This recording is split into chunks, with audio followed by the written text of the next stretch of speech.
Akame ga Kill was once hailed as a masterpiece. Being the anime adaptation of the 70th highest rated manga ever meant that people were extremely excited about the show. In fact, people were so hyped out over this anime adaptation that it ended up becoming one of the most popular anime ever released. But if you've watched the anime or have heard anything about it, then you would know that Akame ga Kill isn't really remembered as a masterpiece today. Instead, it has become infamous for being an extremely edgy show that everyone collectively hates. So much so that almost nobody even talks about it nowadays, despite it being literally the 29th most popular anime ever made. As someone who's never watched this anime before, I wanted to understand why people dislike Akame ga Kill. What even made this anime so popular in the first place? And why does no one seem to care for it after all these years when similarly popular shows like Sword Art Online, Monster Musume, High School of the Dead and Tokyo Ghoul are still thriving on the internet? To answer all those questions, let's actually revisit and talk about this anime.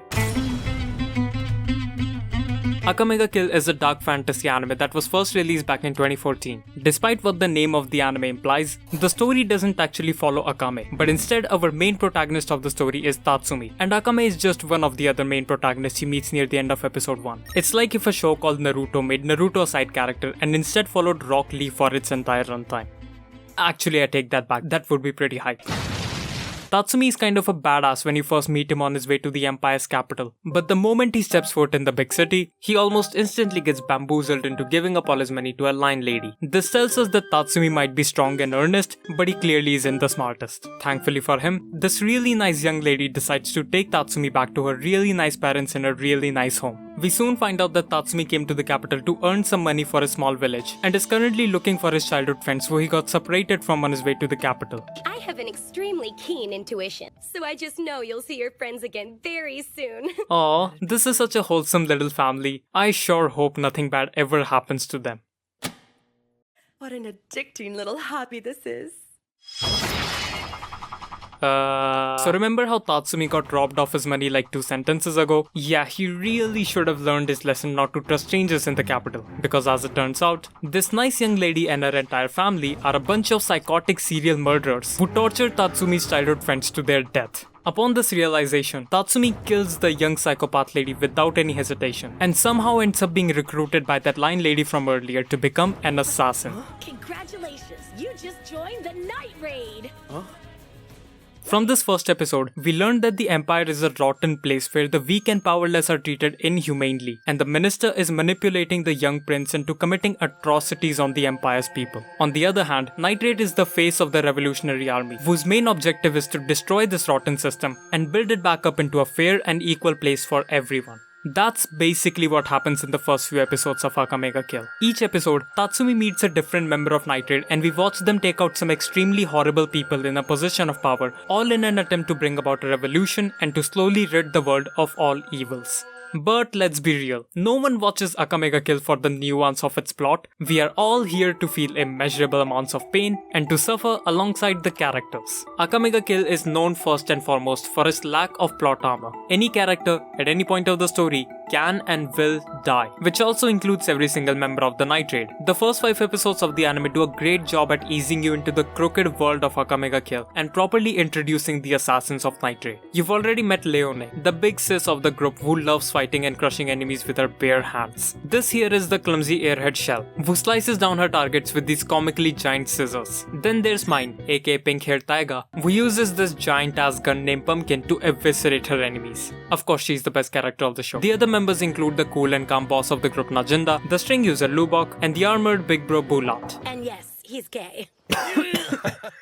Why did you have to say it like that? And lastly, there's Akame, a food-loving idiot who can one-shot any opponent with her Imperial Arms weapon Murasame. Imperial Arms are power-granting weapons that come in all shapes and forms. But that's not the important part. As you see, there's an unspoken rule among Imperial Arms users that whenever they face each other, death is almost certain. And it's only really when the second half of episode 6 rolls around that we first see the horrifying reality of this rule in action. In the episode, you follow Mine and Shell who have just completed a mission and are heading back to their base, when they are suddenly attacked by an Imperial Arms user, the justice-loving freak show. Initially, the battle goes down as expected. Shell and Mine face a bit of resistance while fighting this psychotic armored lady with guns for arms and her transforming dog-type Imperial Arms, but together the two of them slowly manage to chip away their way to victory. Until in an unfortunate turn of events, Shell is shot by this crazy gun-wielding woman and is torn in half by her overpowered dog.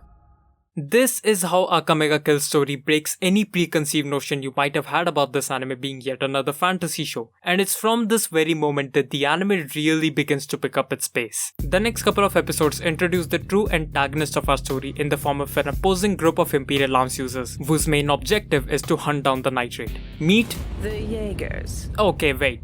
What was with 2010s and their obsession with the word Yeager? I'm an inventor. The Yeagers, for the most part, are the exact opposite of nitrate in every single way. Unlike nitrate, this group mainly consists of a lot of weirdos. For example, this is Akame's little sister Kurone, who wants nothing more in life than to murder her big sister with her own two hands. This is the justice-loving freak show from earlier who is living the true cyberpunk life. This guy has a wife, a daughter, and a super cool flamethrower. This guy has the ability to fly. This one is straight up a reincarnated show tucker from your favorite Full Metal Alchemist episode. And then there's Wave, who is literally the Tatsumi of his own group. But all of these characters are nothing but side characters when compared to the leader of the Yeagers. Meet our true main villain of the story, the Ice Queen Esdeath, who in my opinion absolutely steals the show from the moment she is introduced. Esdeath has this authoritative aura surrounding her at all times. Her unparalleled strength can take down thousands in a matter of seconds. Her mere presence alone is enough to make the manliest of man fall down to their knees and be stepped on by this commanding force of nature. She also falls madly in love with Tatsumi. The funny thing is, Akame and Esdeath have about the same amount of screen time, and yet Esdeath as a character ends up becoming so much more memorable, mainly because of how imposing and fun to watch she is. In contrast, Akame is basically busy suffering the entire runtime of the series. Even when she wins in the final decisive battle, there is no happiness waiting for her at the end, only pain and regret. It's kind of depressing when you think about it. But anyway, the stage is finally set for the Yeagers and the Nitrate to take out one another in a clash of ideals, with the fate of the entire empire being at stake. And this is where Akame Kill was at its very best. Every single episode from this point onwards turns into this guessing game for us, the audience, to see which character is going to survive and who's gonna bite the dust. Every fight in Akame Kill now have some major stakes attached to them. And speaking of fights, this anime doesn't have the best animated action sequences even by 2014 standards, but the anime makes up for it by using this unique painting style animation in between major fights and events.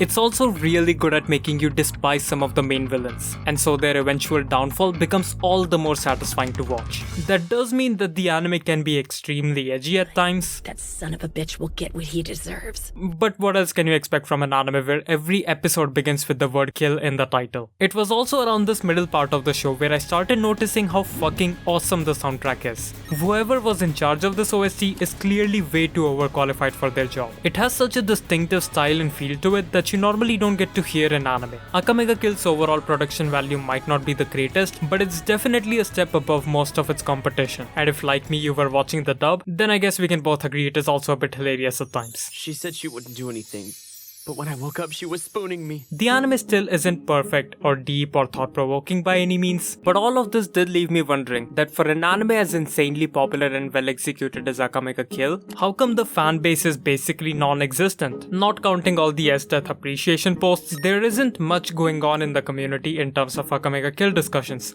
whether good or bad. It's almost like I have been exaggerating quite a bit in this section and only really focusing on the good parts of the show. Well, yes, I have been doing exactly that. While I do stand by most of what I've said so far in terms of Akame Kill's quality, there are still a multitude of reasons behind why people cannot stand this anime. The first of which can be traced all the way back to the first episode itself. As Tatsumi watches his closest childhood friends who have been viciously tortured for weeks die right in front of his eyes, he cannot help but break down and mourn the loss of his friend, who fell victim to the darkness that possesses the Empire. Then only 10 seconds later, Tatsumi is being dragged off to meet the team of assassins he will soon become a part of, while he flails his little arms in the air in a comedic show of rejection. But that's fine, Tatsumi does get to have some alone time with his dead friends in the very next episode, only to this time be interrupted by...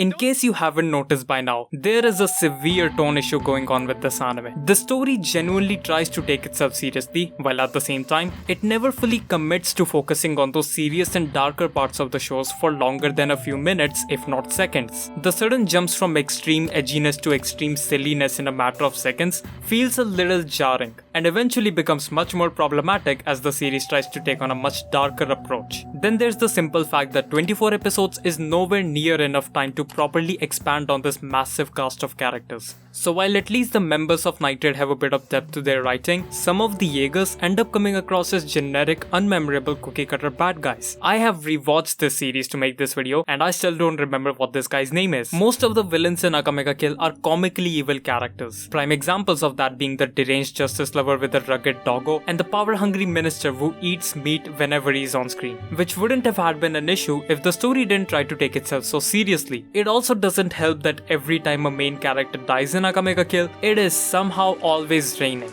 And again, there's nothing inherently wrong about that since almost every other show does that as well. But in Akame Kill's case, rain isn't used as a metaphor for sadness and grief, but is instead used as a gimmick. I say that because out of a total of 8 important character deaths that took place before the finale, it was raining for at least half of them. It gets to the point where what was supposed to be an extremely emotional and intense fight between Korone and Akame turns into this waiting game to see if it's gonna start raining anytime soon. Which it of course does. After a while of seeing important pivotal characters die over the course of the story, you cannot help but feel nothing. You get desensitized from watching the same scene play out the exact same way over and over again. In an attempt to tell a complete story within 24 episodes, Akame Kill loses its ability to make you feel attached to most of the characters, and in turn, their inevitable death leaves less of an actual impact on the audience than it maybe could have if given more time. But all these problems are not the main culprit behind why people hate this anime, because nothing angered the Akame Kill fans more than that fucking anime original ending. After a good few hours worth of pain and suffering, we finally reach the last deciding battle between the Revolutionary Army's Night Raid and the defenders of the Empire, the Yeagers. This is it. The collective efforts of every character who had to die along the journey have contributed to reach this point. Today we are going to settle things once and for all. There will be no more bloodshed than what is necessary. Then 10 minutes passed by and out of nowhere, the anime flipped the table on its head and went directly to the genocide route by introducing this giant ass mecha suit that can obliterate thousands in the blink of an eye. This unprecedented event of massacre was finally enough to unite all of our main characters, aside from his death, into taking down the common enemy of the Empire's people, the young emperor himself. Together with Wave and the power of flashbacks, Tatsumi manages to defeat the giant Gundam suit. And then Tatsumi dies while saving a bunch of innocent people. The main protagonist of our story gets killed off before the great grand finale even takes place. That is either the dumbest or the most brilliant piece of writing I've ever seen, which leads us to our last decisive fight between Akame and his death, which wasn't necessarily underwhelming, but it didn't do anything extraordinary either. The result of the fight was always predictable. Honestly, the Rock Lee vs Gaara fight had me more hyped up than this main event battle. But hey, at least the minister is dead, and whatever's left of both the Empire and our main characters can live in peace from now on. Oh yeah, and in the end, Leone fucking dies all alone in an alleyway. I get that Akame Kill is meant to be a story where anyone can die at any point regardless of how important they are to the plot. But you cannot tell me that a tyrannical murder-loving Ice Queen gets to die with the one she loves, while the one main character who very clearly loves fighting doesn't even go out in the middle of a battle and instead bleeds herself to death in a dark, isolated street.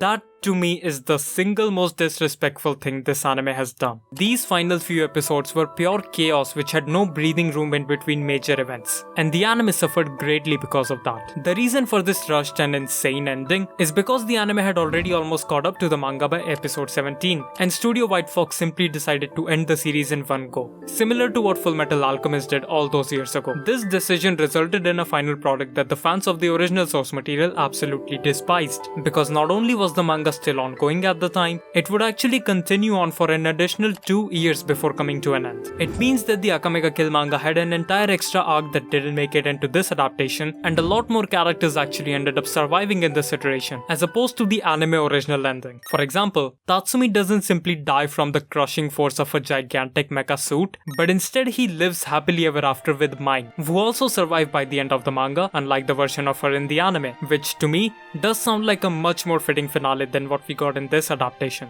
So in the end, I guess if White Fox had just followed the critically acclaimed manga properly, everything would have been just fine. Right?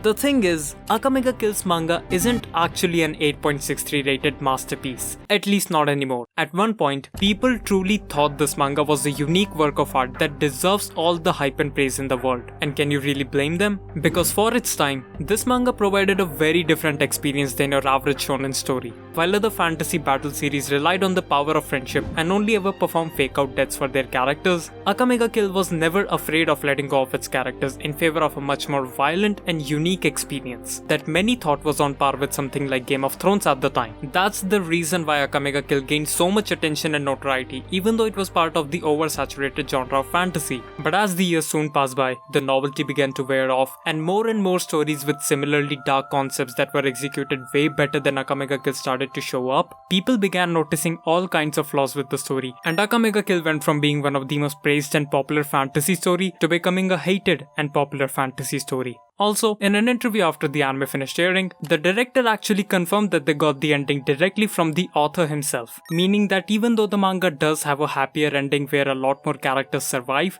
the way in which major events play out in the anime original ending were more or less similar to the way the manga ended. They did end differently, but the overall story kind of stayed the same. Even though Akame's ending and the manga and anime are different, overall it leads down the same path, it was just told a different way. So when people were flaming the anime because of its terrible anime original ending, it was more or less wishful thinking on their part that the manga would have a better ending. But given how much of the manga dropped both in sales and ratings during the last few years of its run, it's pretty self-evident that the story of Akame ga Kill just wasn't very good from the beginning. And that brings me to the actual reason no one really talks about the show nowadays, which is the fact that unfortunately, Akame ga Kill is kind of a forgettable show. This anime isn't anywhere near as laughably bad as Future Diaries, or as stupidly horny as Monster Musume, or even as influentially unique as Sword Art Online. The reason these shows are still talked about extensively to this day is because they managed to leave a long-lasting impact on people, either one way or the other, whereas Akame ga Kill is remembered only for its lack of plot armor, a concept that was handled infinitely better a year ago by Attack on Titan and would only continue to be perfected in the years that followed, mainly through the rise of the Dark Trio, out of which we just saw the record-breaking Jujutsu Kaisen blowing everyone's minds with its incredible second season that ended a few weeks ago. Compare that to Akame ga Kill